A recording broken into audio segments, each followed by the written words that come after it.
আসসালামু আলাইকুম রহমতুল্লাহি বারাকাতু। হযরত আবু দারদা রাদিয়াল্লাহু তাআলা আনহু কেমন ছিলেন তার একটু আলোকপাত আপনাদের কাছে আলোচনা করব। তো যাই হোক, যারা আমার চ্যানেলকে সাবস্ক্রাইব করেনি অবশ্যই সাবস্ক্রাইব করে নতুন নতুন ভিডিও পেতে আমার চ্যানেলকে কমেন্ট করে জানিয়ে দেবেন। তো চলুন ভাই, আজ দেরি করি না।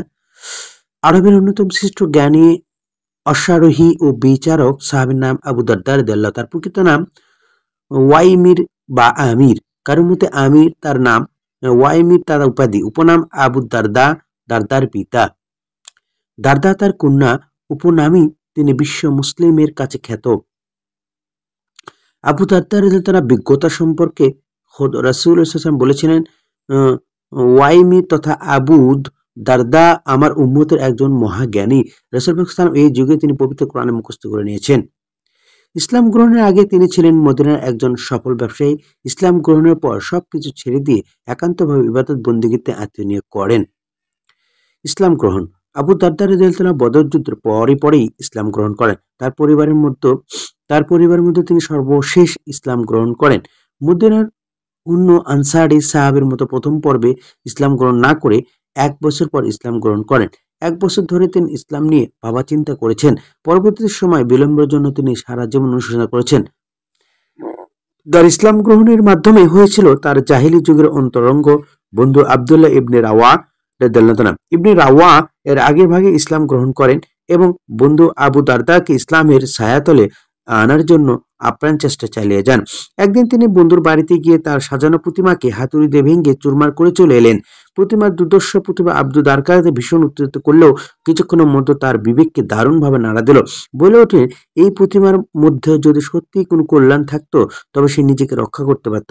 এরপর বন্ধু আব্দুল্লাহ ইবনে রাওয়াকে সঙ্গে করে রাসূল পাক সাল্লাল্লাহু আলাইহি ওয়াসাল্লামের কাছে গিয়ে ইসলামী কালেমা পড়ে মুসলমান হয়ে গেলেন। যুদ্ধে অংশগ্রহণ: আবু দারদা রাদিয়াল্লাহু তাআলা বদর যুদ্ধের সময় ইসলাম গ্রহণ করেন, তবে তাতে যোগদান করেননি। উহুদ ও পরবর্তী সব যুদ্ধে যোগদান করেন, তবে কেউ বলেছেন করেননি। তাদের মতে তার জীবনের প্রথম যুদ্ধ খন্দকের যুদ্ধ।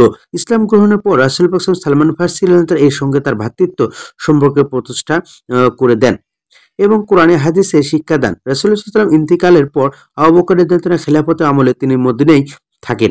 উমর রাদিয়াল্লাহু তাআলা খিলাফতের সময় মদিনা ছেড়ে চলে যান সিরিয়া এবং সেখানে স্থায়ীভাবে বসবাস করেন। সম্পূর্ণ অনাড়ম্বর ও কৃত্রিম জীবনযাপন ছিল তার। সিরিয়ার তার বেশিরভাগ সময় কোরআন হাদিসের তালিম ও তরবিয়াত ও ইবাদত বন্দেগীর মধ্যেই কাটতো। তার দরসাগাহে সবসময় ছাত্রদের ভিড় থাকতো। ঘর থেকে বের হলেই দেখতে পেতেন দুই ধারে ছাত্ররা দাঁড়িয়ে আছে।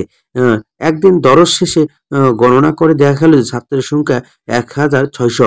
প্রত্যহ ফজর নামাজের পর তিনি দামেস্কের দামি মসজিদ দর্সের জন্য বসে যেতেন। হাদিস বর্ণনা: আল্লামা জাহাবি রহমতুল্লাহ বলেন, আবু দারদা রাদিয়াল্লাহু তাআলা রাসূল সাল্লাল্লাহু আলাইহি ওয়াসাল্লাম 179টি হাদিস বর্ণিত করেছেন। তার মধ্যে যৌথভাবে বুখারী মুসলিম ও 2টি এককভাবে বুখারী, 3টি মুসলিম ও 8টি হাদিস বর্ণনা করেছেন। তার থেকে হাদিস বর্ণনা করেছেন সাহাবায়ে কেরামের মধ্যে আনাস রাদিয়াল্লাহু তাআলা, ইবনে আব্বাস রাদিয়াল্লাহু তাআলা, আব্দুল্লাহ ইবনে আমর ইবনে আস রাদিয়াল্লাহু তাআলা, আবু উবামা রাদিয়াল্লাহু তাআলা প্রমুখ।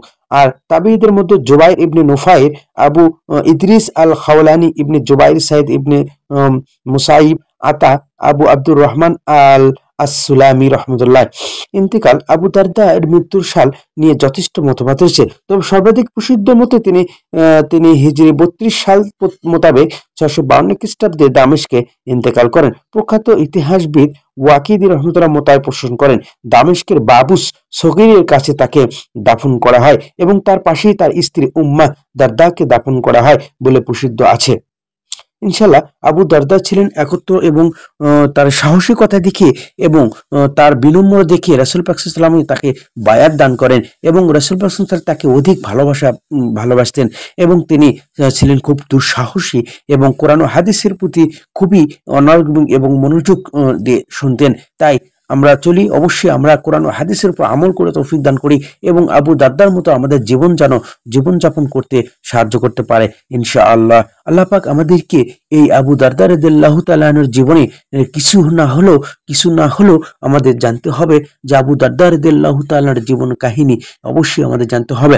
নতুন নতুন ভিডিও পেতে অবশ্যই আমার চ্যানেলকে সাবস্ক্রাইব করবেন এবং সবাই কমেন্ট করে জানিয়ে দেবেন। তো হ্যালো বন্ধুরা, আজকে আপনাদের মাঝে আমি বিদায় নিচ্ছি।